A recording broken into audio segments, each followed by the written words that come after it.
Welcome to the Stepfamily Saturday Series with your Stepfamily guides. We're here to lead you through the everyday challenges of your stepfamily journey. I'm Adrienne, and with me are my fellow guides, Amelia and Amy. How are we doing today? Pretty good. Nice, nice. So we are on the third myth in our Stepfamily Mythbusters, and this one could be controversial. But we're going to dive in. The bio and step parents will all be friends, or they'll at least get along for the kids. And oh, how we wish we could believe this to be true or normal. However, I think we all know that there are so many challenges that come with this. And we do want to share that there are so many that are able to accomplish this. And that's beautiful. And we applaud that when it is able to happen in a genuine and authentic way. We also know that it's okay if this isn't your case, if this isn't normal or easy, if there's controversy and you have to really work at those relationships. And that's what we want to talk through, that it's not about comparing or saying one is better than the other, or we have to be best friends for the kids. And if we don't, we're not good parents. None of that is true. It's the facts are the facts. And we do the best that we can do with what we know and have in the situation and build the best relationships we can. Of course, putting the children at the center of all of our worlds. So with that, I know that this comes up often with the clients that we have all coached. So what are your thoughts? Where do you stand? Where do we dive in with this one?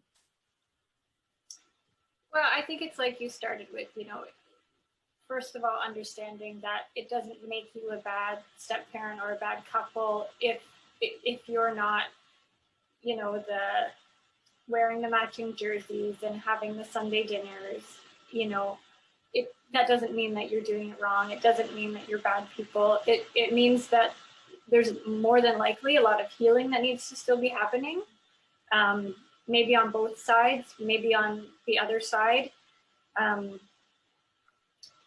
I don't think that you can sit and play the blame game in the situation either. You can sit and say, my ex needs to do this, this, and this. But at the end of the day, you can't control what they're going to do. So focusing on your own self and ensuring that you're doing your own healing and making sure that your actions are genuine and that you are just keeping the kids out of it and doing the best you can with the situation that you have or that you're in. Yeah, absolutely. I have a question. So as we were preparing for this episode, I was thinking a lot about what creates so much of the conflict. And I was wondering if you guys think that, traditionally it's the mom role, if you will, that manages the home, manages the family, coordinates the schedules, taxis the kids here, there, and everywhere, coordinates the extracurriculars, helps with the homework. And I realize this isn't always the case and dads are involved. I'm not excluding them, but typically it's that mom role that really is engaged and driving the bus, so to speak. Do you think that that contributes to the greater conflict among bio moms and stepmoms, which then spirals into the rest of the relationships falling apart? Yeah. Oh, absolutely. Absolutely. And a lot of that conflict, it's a control issue. Those are my kids. Or on the other side of it, somebody might be saying, well, look, those aren't my kids. So I shouldn't have to be doing all of these things. There's that philosophy too. So a lot of it is driven on anger and control and frustration and a lack of communication between all of the souls in the picture. And sometimes there's this miscommunication between husband and new wife and ex-wife, and there's the chatter back and forth, but messages are getting kind of tangled up in the way, or even texting. I'm working with a couple right now and they have been texting, and you can read texting really poorly sometimes and assume someone, and we talked about the stories that we tell ourselves, and sometimes you read a text and you're like, well, why is she so angry? Well, really, she's not angry, but we're thinking she's angry when we're putting that on that person when really they're not. So I think communication is huge. I think the lack of communication skills is huge and we don't teach people how to do this. Well, I mean, we do. We do, but not in the world in general. Yes, It's not something but in we the world in necessarily general, learn. yes, we don't teach people how to communicate through these things. So everybody's angry, everybody's angsty, and so then they're all mad at each other. Well, you cannot communicate well and cooperate well. The other part of that is you were saying, it's the mom role. Why is there that assumption? We go into these relationships with a whole lot of assumptions. I dealt with a couple who she was not a parent before she came in as a childless stepmom. He was assuming she's going to pack lunches and take the kids to soccer and all that. She's like, why would you assume such a thing? I have no clue how to do any of this. I'm not a mom. So he was assuming, and then he was mad, and bio mom was mad that she wasn't carrying her weight. Well, she didn't know what she was supposed to be doing. She's never been a mom before. So assumptions can throw a real monkey wrench into it too. The irony of that dual feedback we get from bio moms at times as stepmoms. It's like, you're not doing enough. You're not carrying your weight when the kids are there. Stay out. Those aren't your kids. Those are my kids. It feels like that never win battle. And yet really everything you mentioned, everything we're talking about is all created a perfect storm based on assumptions, based on controls, based on, unhealed wounds and traumas, and not healing ourselves first so that we can show up and be there for our families and our best versions of ourselves.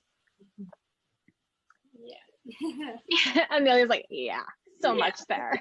Well, I think, as we all know, I have done a lot of healing for myself, and it's changed everything. It's changed the entire game for me, if you will. It's changed the way that I perceive things. It's changed the way I communicate. It's changed the way I show up for my step family. It's changed everything. And I think it's really important, if I'm just talking to step parents right now, to do your inner work and have a look at what's going on there. And if you are the one having a hard time having a relationship with the bio parent, why is that? What is going on there that's putting a roadblock up for you? And being honest with yourself about it. And that's the tricky part in all of this, is having the honest conversations and doing the deep dive into what is really going on. Because when you start figuring out what's really going on, that's when the changes happen. Yeah, it's interesting you mentioned your own journey.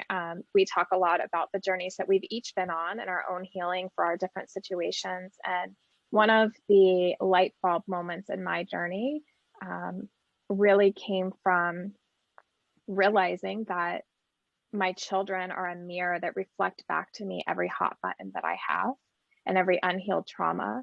And that's my biological children, where there's this innate love that's just there magically. And then it was amplified with my stepchildren. And so my reactions to each were different. And so I had to get really honest about how I was handling things and where it was coming from at the core and the stories that I was telling myself. And those are all the things that I think all of us would agree that that's where we would recommend every parent and step parent start, is your own inner healing, because it's not always the kids or always the ex or always this person. A lot of it comes from within, and it's our reactions should tell us a lot about our limiting beliefs or the stories that we have filled our heads with. Yeah, our reactions, and also this is what I ask clients, what are you always fighting about? Or what are you always upset about? Like, is there a common theme?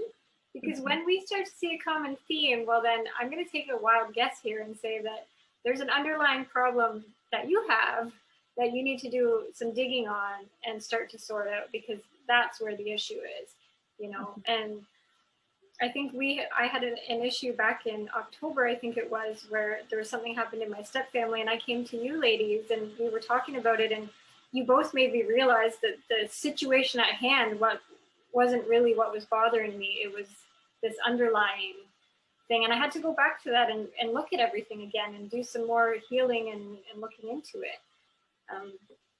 There's the additional piece of that there's this judgment, and Adrienne, you mentioned the whole, everybody's wearing matching jerseys at the soccer games or whatever. That's such a Pinterest perfect kind of picture thing. And like, we need to celebrate the tiny wins. Like, hey, we all had a conversation and we figured this thing out about about who's paying for the soccer shoes without a fight. Like, that's a win. We're going to take every little piece that was positive and we're going to celebrate that as a win. And then figure out, like, well, if we can do that little conversation, what's the next little conversation that we can do? Or what's the next thing that we can do? And then also putting yourself out there to say, how can I help? Instead of always putting up the walls, turn it around and say, how can I help? How can I help you? How can I help the situation? When you walk in willing to help, then that kind of makes the angry person kind of calm down a little bit, because they're like, well, they're not going to fight with me. So there's, we yank the energy out of that argument. And then what? So then we have to work on, okay, let's resolve the issue. Focus on the issue. Something I'm working with one of my couples, they like to, it'll be something like, you owe me $12 for the doctor's appointment. All of a sudden they are arguing about everything under the sun. And I'm like, you guys, it was $12. Let's figure out the $12. Like, let's not throw all of the things onto this conversation. Focus on that conversation. Resolve the $12, and then we move on to what did we learn from this resolution and move on from there, because we have to grab the small wins, celebrate those and move on. But we really need to look at, how do I help? How do I help make the situation better? And sometimes it's setting boundaries. Sometimes it's shutting up. I hate to use the phrase, but sometimes we need to shut up and not talk. And just take a step back and go, okay, am I going to help the situation or am I not? Because if I'm not, then maybe I need to let them handle the situation. And I kind of step back. And, we talk, all three of us talk about when you need to know when to step in and when to step back. And that's so helpful in this situation, especially. Yeah, I want to go back to something you said at the beginning there about Pinterest perfect. And I think it's so easy for all of us to get caught up in that comparisonitis, what is that word? Comparinitis, however we say it. Right. Basically comparing endlessly, where it's like we scroll and it's like, oh, don't you wish we could be that family sitting in the stands with the matching jerseys? And oh, look at, they went to Disneyland together with matching family shirts and their step families. And and the reality is, those that works for, that's awesome. Applaud them. That's beautiful and great. And that's truly wonderful. It doesn't make you bad or less than or not good enough for your children if that isn't your scenario. Everybody's journey and scenario is so different. And I think when you focus on you and what your world is and what your kids and your family needs, and the best way to build those relationships, you get the best results versus constantly comparing to what you're seeing other step families do. Yeah, that's the thing. And for someone such as myself who grew up in a home with divorced parents, like I mentioned, my parents got along, and my dad would even come to my mom's parents' house for holidays, and he would visit with my mom's family, like brother, and take her other brother to hockey and things like that. So that I always saw everyone getting along. And I think for me, when I came into this role and it wasn't working out that way, you do start to compare and you do think, what is wrong with me? What am I doing so wrong here? But like you said, Adrienne, like that works for some people depending on their situation. But my situation currently wasn't my parents. My dad knew my mom's family since he was 9 years old. So it makes sense that relationship with the whole other side of the family continued, and so you have to think about that when you're seeing those things on Pinterest and on Facebook and these wonderful stories. Think about the bigger picture, like, what's the whole story? And it's great and it's beautiful, but that's not your story. Yeah, absolutely. And I also think that, it's okay to have rough days and rough conversations and not always see eye to eye. I think it's about compromise, and a really tough one that I know a lot of step parents have had to overcome is sucking up your pride at times, right? It's easy as a parent to get caught up in, these are my kids, these are my world, and I want the best for them. And we think we're making our decisions based on the best for them and them at the center of the decisions that's being made. But how often are we letting our pride and our ego drive those conversations that cause the conflict, and then letting that spiral into months and years of conflict, when maybe if we just looked in a mirror for a minute and said, okay, that did not go as planned, and this does not feel good. What did I contribute to it? And how can I be a part of the solution to move forward so that we're not constantly butting heads when we really do want what's best for the kids? And I think choosing to see the best in the other person, even when your relationship didn't work, can take you a long way in doing that. Well, that's the thing. I think it's important to remember. It's like you got married or had a baby or had a relationship with and had a baby with this person. You clearly didn't think they were horrible. You know, they must have at least one good quality, right? So let's be honest about that and give them credit where credit is due.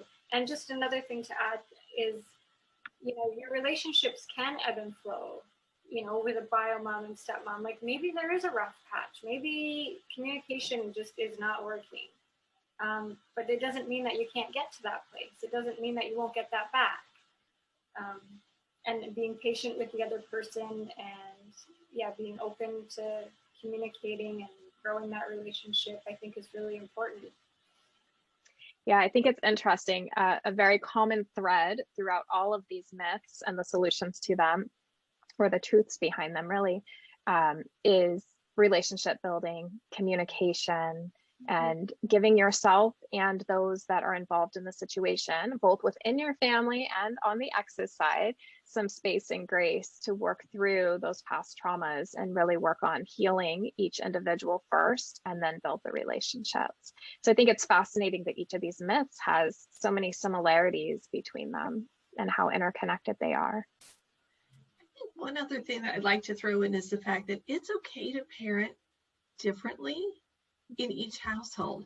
You know, that's something that I know all of us have had those conversations with our clients. Is just because they don't do it, the other parent doesn't do it exactly the way you do it, it doesn't make it wrong. As long as your child is healthy and fed and taken care of and loved in that other household, we have to give that other parent some space to do their thing. You know, and you guys have experienced this too. You know, you have a stepkid coming and going and coming and going. So there's going to be different expectations in both houses. What can we do for common ground? I always look for common ground. So what can we do common ground? Like, okay, yes, we'll all agree that homework needs to be done before TV, you know, in the evening. Whatever, find something like that easy. It's an easy win. And then, you know, work from there, but also realize that how you do your house doesn't have to exactly match how they do their house. And it's going to be okay as long as your kid is fed and loved on and all of that. So as long as the basic human needs are there. Yes. Add to that, this is going off track a little bit, but I think it's important to mention kids are going back and forth to different houses with different rules. And so let's give them a tiny bit of, you know, grace when they come back to your house and they forget to push their kitchen chair in, or they forget to turn off a light. Like, let's remember that they have different rules at that other house, and it is very difficult to be constantly going back and forth. And sometimes they forget, just like we forget. You know, as adults, we sometimes forget that we forget things too. And we just have these high expectations of these kids, and especially of our stepkids, you know. Well, they know the rules here. Why aren't they following them? Well, they forgot. Calm down. So I just think it's important to remember, you know, a lot of the times these kids are trying their best, and it's just difficult. Absolutely. And I think, you know, it's easy to get caught up in wanting to defend your family and defend your spouse or your partner when it comes to the relationship between the bio parents and trying to navigate that. There's so many layers to each of these topics that we discuss through this series. And it's not one and done. It's not easy. And whether we're talking about relationships among, you know, couples or exes or with the kids or stepkids, I think at the end of the day, trial and error is okay.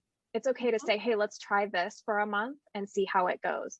Hey, let's try to have this conversation together and compromise over the phone. Oh, okay, well, you know, that got heated. Let's settle down and text for a little bit. Or, hey, let's meet at a park and let the kids play and let all of the adults involved talk and have a conversation. And maybe that works best. I think at the end of the day, you have to figure out what works for those that are involved in your situation. And it's okay to do trial and error. And it's okay when things don't work. It's okay to say, okay, that did not work. Moving on to the next thing. But you can see the positive is you tried it, and now you know it didn't work, so you can move on to the next thing. Yeah. So for all of those out there trying, we are proud of you and glad that you are. Don't give up. There is hope. And just know that you don't have to be Pinterest perfect with your step family all wearing matching jerseys at a soccer game. And you can get along in the way that works for you. So we hope that you've had a key takeaway from today. There's so many different layers that we can dive into. We have one more week of the Step Family Mythbusters coming at you next Saturday. So we hope you'll continue to tune in, which you can do through YouTube or on our website at stepfamilyguides.com. Stay connected with us on Facebook and Instagram, and please continue to share the questions that you have and the topics that you'd like to hear us discuss, because we are here to serve you and guide you through your step family journey. Have a beautiful Saturday.